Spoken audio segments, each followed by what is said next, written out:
Hey Gavin, it's Mr. Slavey, and I just wanted to, kind of check in with you, and also making this video just for you, my man. This is specific to you. It's something I worked out with Miss Simonette, and I will probably do this on Monday of every week. That will all you need for the week. So for Tuesdays and Fridays, this should be all you need. All right, so I was going to start with an inspirational quote. This one's from Charles Schultz, who did the Peanuts comic, if you're not familiar with that. And he says, "Stop worrying about the end of the world. It's already tomorrow in Australia," which I think is a good sentiment simply because we are all pretty worried about things these days. So hang in there. There's always a tomorrow, and we just got to go day by day, my man. Okay. So this is going to be the agenda for this week. So I have day one on Tuesday and day two on Friday on this presentation. So day one, we'll talk about a rant journal and the slam poem for day two. Okay, so here's what I'd like, Gavin. On day one, I want you to really focus on just writing. Let's get you back in that swing of things of getting words onto a document. So, and this can be either on paper or it can be on an email to me. But I would like you to set aside about 20 minutes for this. Don't want you to listen to music. I want it just to be you. And I just want you to write. So there's no mechanics. You're not editing. You're just you're vomiting all your thoughts onto paper. I want you to just go. All right. And you will share it with me. I won't share it with anyone else. This topic, I just want to be about our quarantining, right? We spent 5 weeks now quarantining, and that's tough on everyone, dude. So what I'd like you to do is just consider everything you can about this experience, your fears, your joys, your frustrations. Maybe there's some victories or some sadnesses. And you can put this in any format you want. You can write a story. You can write like another allegory, which we talked about before we went to quarantine. Write a song, or just go word after word after word after word like a stream of consciousness. That's what I would do. In fact, that would be totally what I would do. In fact, let me show you what I would do. This is kind of what I would write about if I ever, well, I did do this, in fact. So I talked about my fears in a journal about this, and I was worried about, will we ever go back to normal? Will it stop? I do feel like there's some joys here. Like I've seen a lot of kindness from people, and maybe we're going to be better from this. I think kids might actually like school after this experience. Frustrations, I think leadership's been really inconsistent. The weather has not cooperated. It snowed yesterday. Well, I've had some victories, though. I've gotten really good time with my family. I mean, that's time I'll never, ever get back, and I'm taking advantage of it as much as I can. And then sadnesses. We actually buried our pet rat, Zeus, during our break. So that was kind of hard for my daughter, especially when he was a family pet. He was a member of our family. And I would definitely do stream of consciousness because I don't want to try to organize anything. I just want to go bleh onto the paper. So that's your Tuesday assignment.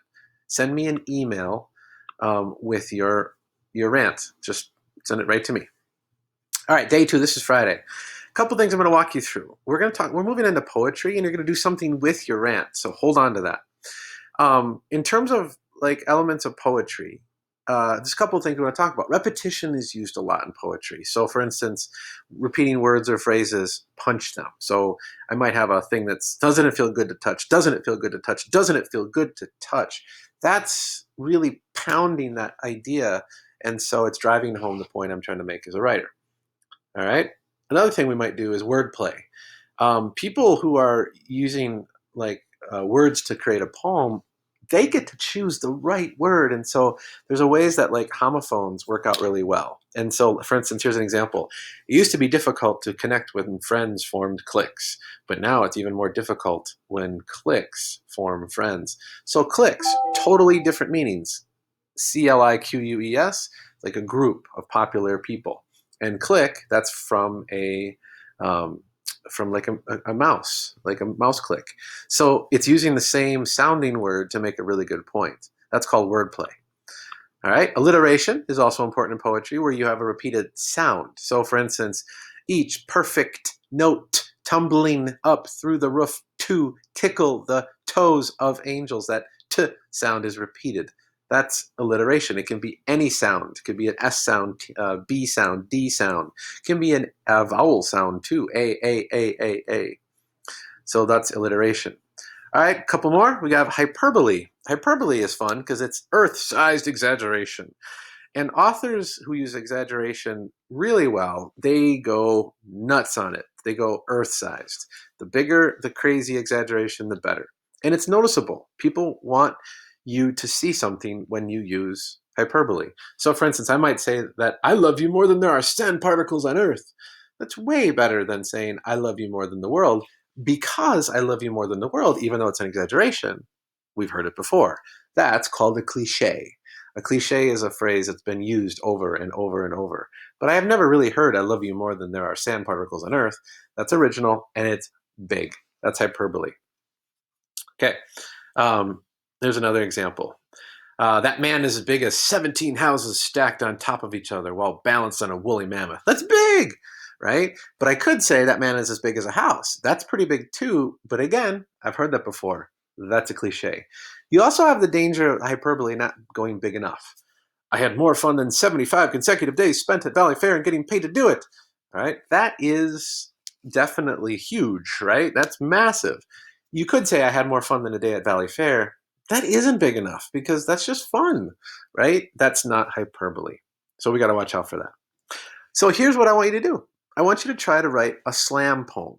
And the beautiful thing about a slam poem is it's free verse. It doesn't require rhyming. Whenever I say poetry, people are like, oh, I hate rhyming. Don't have to do it with a slam poem.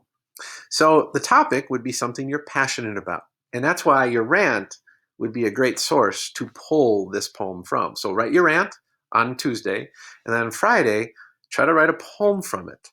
And it usually is intended to be performed. So think about how you would say things, right? They're meant to be spoken out loud. So here's what I'd like. Your slam poem. Try to put some hyperbole in there. Try to put some alliteration, which means you have to choose the right words with the right sounds. Try to make a point, and then try to make it at least 10 lines, and then submit to me that in an email. So ultimately, here's what you're doing this week.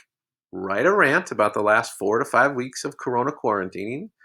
Write a slam poem based on your rant, and then I'm going to give you some links to poems as well that will be, I think, really good to watch and then be inspired. So watch them too. That'll help you. So there you go. That's what I'd like for the week, and everything can be sent to me in email. Hopefully this works. Hope you're doing well, dude. And I look forward to hearing from you. So, all right. Hopefully this is enough. Email me with questions. Let's do this. All right. Bye-bye.